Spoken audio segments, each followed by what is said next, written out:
Welcome, friends of the Greasy Shop Rag. Today we got our hot topic for you. We're going to talk about heat guns. In this case, the Bauer 20-volt battery heat gun. This isn't mine. A guy at work bought this. He does snowplow installations, and there's a lot of wiring harness repair to be done on snowplows that have any age to them at all, dealing with salt and corrosion, or plow jockeys trying to fix things in the middle of the night. He thought it would be handy to have a battery operated heat gun as opposed to using a butane or flame, propane, or corded heat gun. So he picked up this Harbor Freight Bauer model. He was already into the lineup with the 20-volt batteries. So we're going to compare this 20-volt with the 3 amp hour battery, because I think that's the minimum battery required to run this. We're going to compare it to a corded model. We do have full battery voltage here. I just took it off the charger. And I know what you're thinking. Comparing this to this,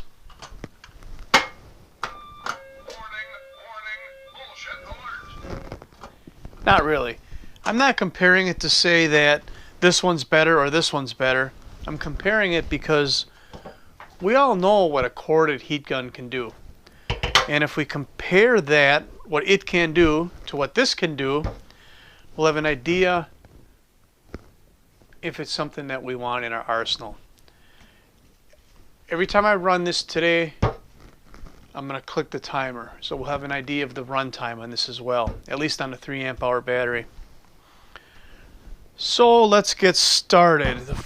I got my little makeshift jig here, just some posts, and I've got heat shrink on top.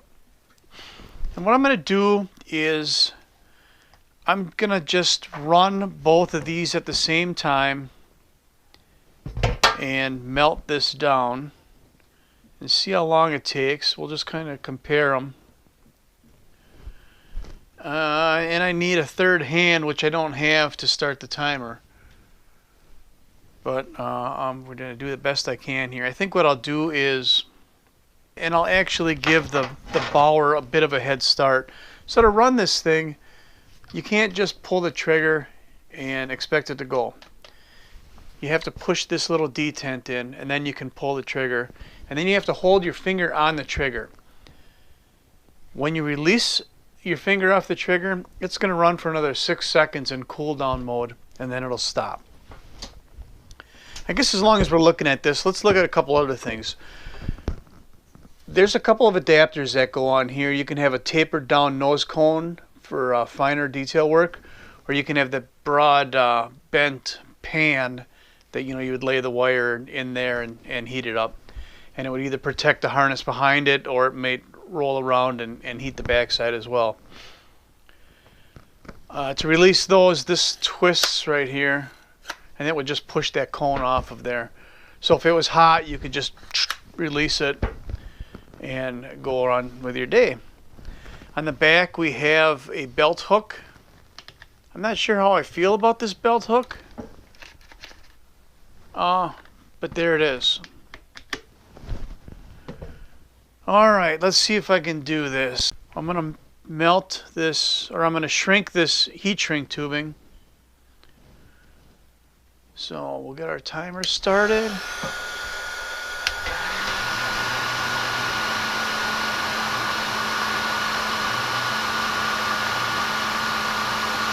I picked this stuff first because I know it takes a bit to melt it down. Let me get a little closer in here. Well, the bottom of the corded one is already shrunk. And I would say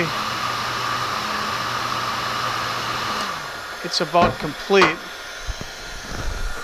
The Bauer, on the other hand,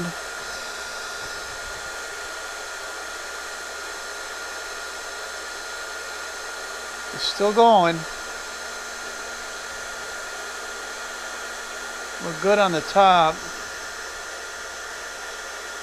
We'll just run this down to the bottom a little bit. There we go. So I release the trigger. And it ran for 6 seconds in cool down mode. There was probably a good 30-second difference in that. So we're just gonna, actually we're gonna pull these right out of here. And we're gonna try it again. You know, I forgot to stop my timer. We're gonna try it again with a little bigger diameter tubing. Okay, same deal. We'll get the Bauer rolling.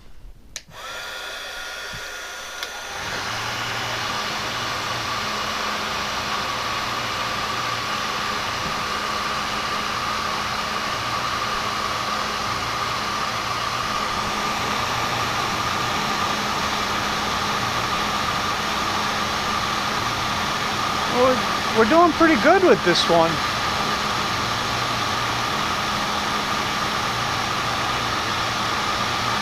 Actually, I'll show you what I got going on with the corded one once I finish up here with the Bauer. How am I doing down here? I don't like that it fell down there. But I actually think we are pretty much melted. This time I'll remember to turn the timer off. So what happened was we got a good shrink, good melt on the battery powered one, and I just wasn't paying attention on the corded one, and I wrecked it. I melted it. So there may be a case for over aggressiveness on this. Although if I was paying attention, I'm sure that probably wouldn't have happened. Okay, we're gonna try it with this is a little heavier shrink tube. I guess we'll just do it like that. Get our timer rolling. Get our heat rolling.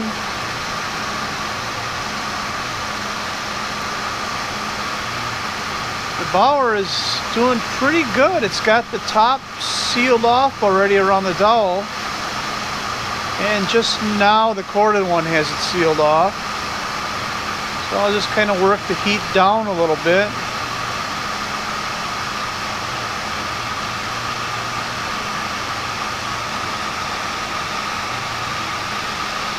And I think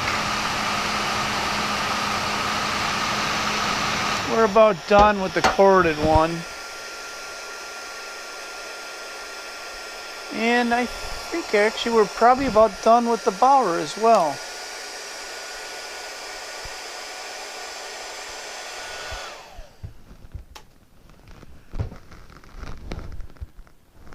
Well, that worked out pretty good. I think one thing I'm learning here is that it does make a difference on what you're trying to melt. If you're doing standard shrink wrap, it seems to be very acceptable. The next thing I want to try, the Bauer claims to heat to 895 degrees. So I'm just going to take this piece of tin here. Let's get rolling here.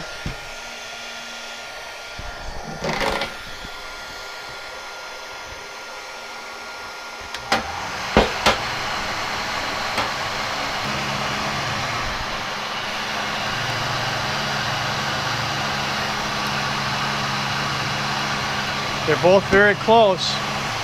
This has a 1680 watt heat gun. 330 degrees up here in the corner. 250 degrees up here in the corner.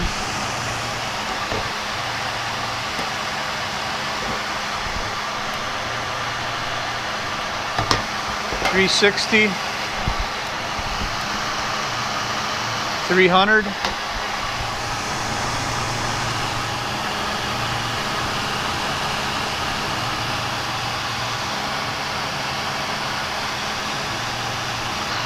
$330.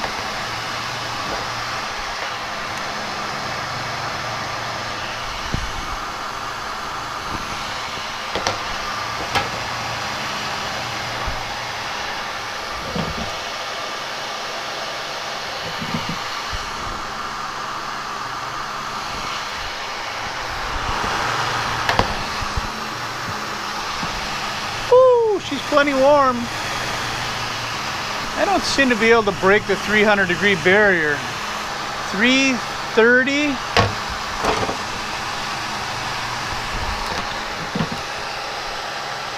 $330. So I'm gonna give up on this corded one because I really don't care. 6 minutes and 50 seconds of run time so far on a 3 amp hour battery, and my finger's getting sore.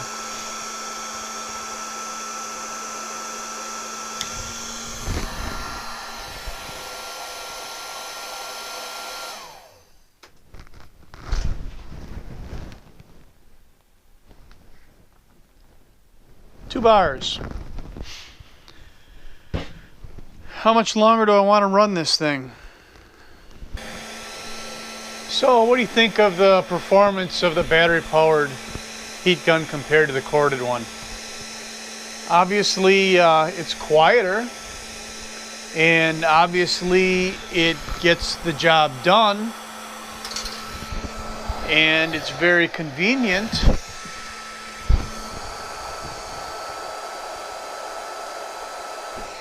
I'm thinking if a guy can charge it at night and heat shrink, you know, a day's or 2 days worth of connectors on one charge, why not? I mean, the convenience factor is huge, not having to find a place to plug in. Not sure if you got a big job or you want to heat, you know, some 1/4 inch thick plexiglass or something like that, you're going to look for this tool here. If you're just heat shrinking, doing wiring work, I think this is more than enough. I think I'm impressed enough that if I needed a battery powered heat gun, I wouldn't have a problem buying the Bauer brand if I was into those batteries.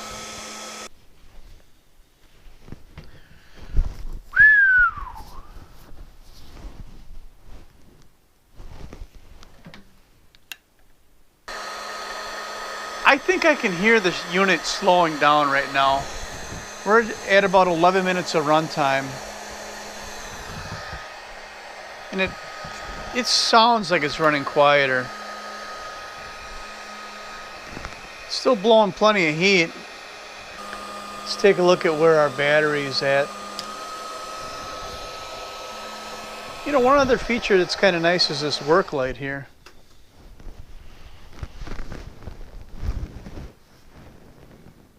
Down to 1 bar. We're just going to let that sit and cool for a minute. It's definitely not hot to the touch here. It's warm around this band at 100 degrees. 125 at the stainless tip. Not my tool. Don't want to wreck it. We'll let it cool a little bit and we'll finish our timing test. I can hear it slowing down. We're at 12 minutes. I'd be surprised if we made it to 13. I think that might be it. Yep. When it sensed the battery was going to go dead, it automatically went into its 6-second cooldown mode. And it shows 1 bar, but it won't restart. So we're going to recharge this battery. And we're going to call it a day on the Bauer 20 volt battery powered heat gun. 12 minutes and 21 seconds of run time on a 3 amp hour battery. I think that's okay. That's all I got for you. Thanks for watching. Later.